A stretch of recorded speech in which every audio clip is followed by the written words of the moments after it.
1500 BCE, another civilization rose in this country. Long after the fall of the Indus Valley civilization, something else was brought. Something else was brought to this country, this land we call as India. Soon came the writings of what's present day Hinduism and started the new civilization named after the Holy Vedas, the Vedic civilization. Around this time, a certain battle occurred. 15th century BC, Battle of the Ten Kings, between the multiple tribes which were present in ancient India after the splitting of the Harappan civilization, and a certain tribe known as the Tristu Bharata tribe, led by King Sudasa and Saint Vyasa, against the forces of Vishwamitra, another saint. In this very civilization, the villages or gramas were ruled by a certain headman or village chief known as the Gramin, which literally just meant village chief in Sanskrit. So let's talk about a bit about their origin.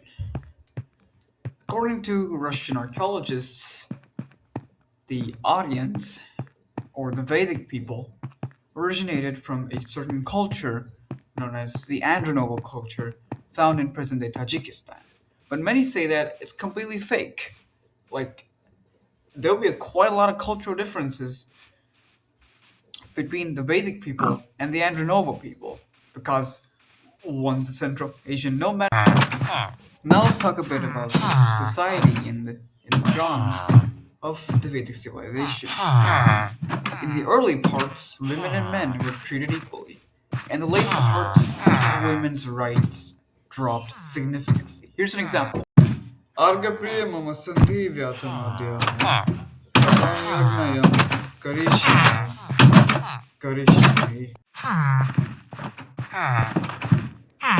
चिंता नास्ति प्रियतमा अहं भवतः कृते करिष्यामि Vayam rajakya na bhavam parantu satameyam amridaya ragini.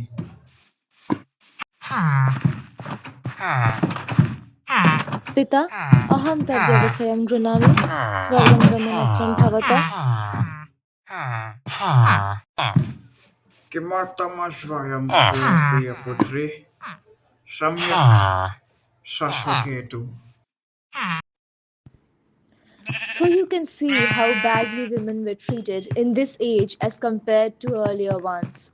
The less and less natural the people went and paced towards abstractness and absurd rituals, which brutally slashed and burnt innocent animals, not one but multiple, slowly rot the people's brains and forced them to abuse their own beloved kin.